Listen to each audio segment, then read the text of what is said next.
Posted BYU/Katieson. 21 hours ago. Left unread. Why isn't he texting me back? I fume silently to myself, pacing around my apartment, becoming more and more irate every second. I can't believe I'm being ghosted. At this age. This is ridiculous. I open my phone and check the message thread once again, in case I somehow missed a notification. Nope. Nothing. I'm beginning to sweat now. I can feel my face flushing and becoming hot as the rage bubbles inside me. Suddenly, I remember. Wow. I'm so forgetful sometimes. Silly me.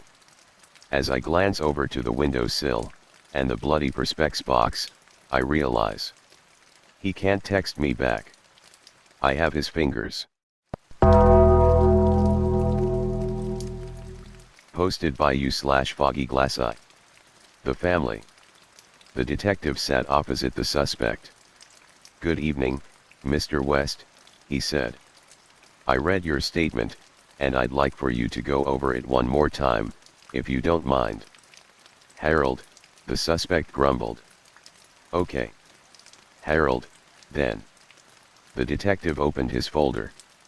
Marcy went missing 2 nights ago. You gave us a lead that didn't go anywhere.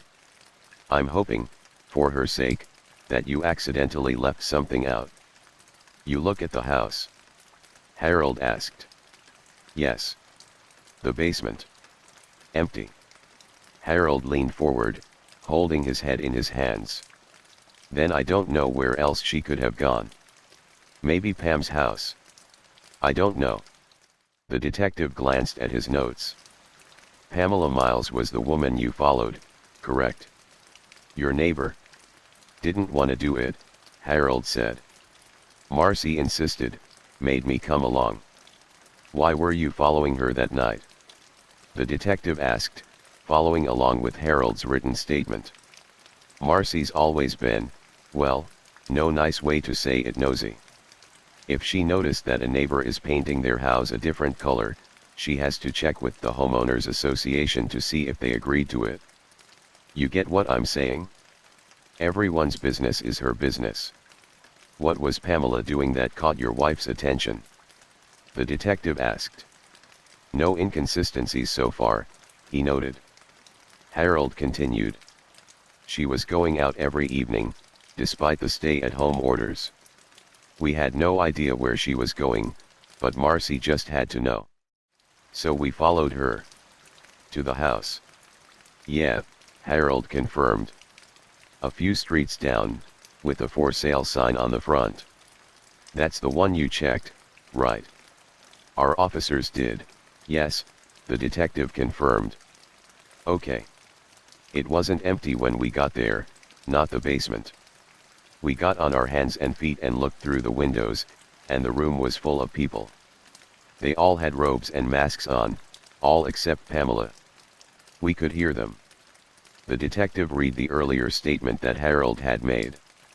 I couldn't hear what they were saying. Could you make any of it out, Harold?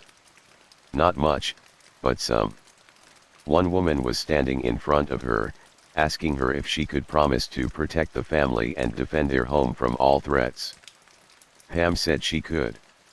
Then the woman gave her a mask and I pulled Marcy away from the window. Didn't want to get us caught. But Marcy went back. She must have, in the middle of the night. Didn't even hear her leave. The detective met with his superior on the other side of the one-way glass, watching as Harold began to cry. So what do we do with him? He asked. The superior crossed his arms. We can't charge him. The defense will look into his story. Can't dump the body, either, or there'll be questions. See if he has any family who might miss him. If not, he needs to disappear. The detective smiled. Of course. Anything for the family. Posted by you/darr. The Legend of the White Ghost. Long ago, when the British Empire was mighty, in the hills of the island of Ceylon, there was a small village. In this village there was an ancient temple, and in this temple lived a holy monk. He was on the Buddhist path of enlightenment and treated every living being with the utmost kindness and compassion. The monk had a manservant who took care of all his day-to-day needs. Nobody knew much about this man. He didn't speak much, except with the monk. But he was very skilled in any kind of manual labor and could do the work of 2 men in half the time. Some said that he was a rebel hiding from the British. More superstitious ones believed that he was a demon in human form. Half of these people were sure the monk had bound the demon into human form to do his bidding. The other half thought the demon was serving the monk willingly, to erase his sins and be born as a human in his next life. The British commander of the area, one Sir James Parrish, didn't believe any of this, dismissing it all as native superstition.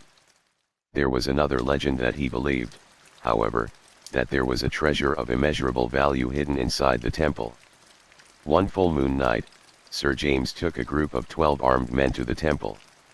The official story was that the monk was a rebel against the empire.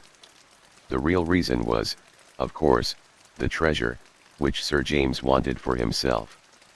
None of the villagers dared to interfere for the fear of life, but they all knew something terrible was about to happen. The men arrived at the temple. Shots were fired at the monk. What happened next is unclear because only 2 of the white men survived that night. One of them, Sir James, second in command, withdrew the British forces from the village the following day, never to return. He never spoke a word about that night. The second man told wild stories about a man who turned into a demon with 12 heads and twice as many arms, who ripped Sir James' head off and tore the rest of the troop limb from limb. This man spent the rest of his days in Bedlam. The monk recovered from his wounds. But the villagers never saw the manservant again. Some say he was sent back to the underworld. Others say that he finally paid for his sins and was able to leave his demonic life. The more rational ones believe he simply went back and joined the rebels. However, there is one legend that they all agree on. Every full moon night, the headless white ghost circles the village temple, his greed for the treasure binding him forever to the earthly plane, but at the same time preventing him from ever entering the holy grounds.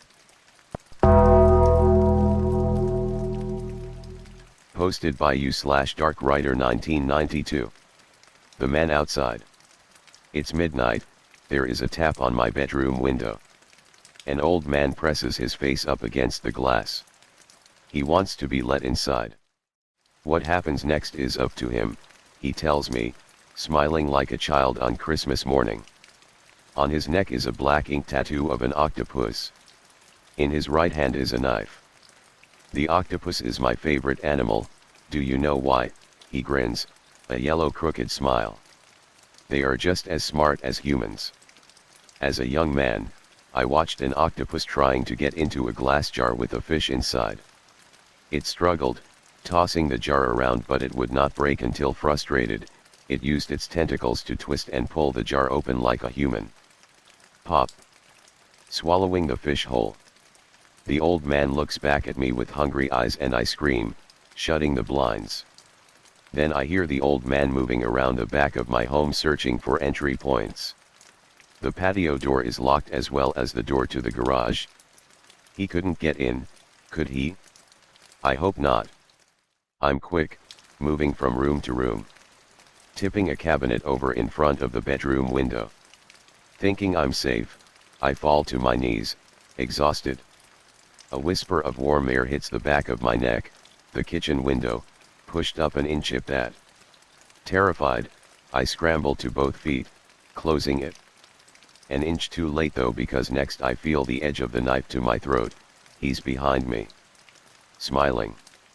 The octopus will eventually find its way into the jar, it's smarter than the fish. He whispers in my ear.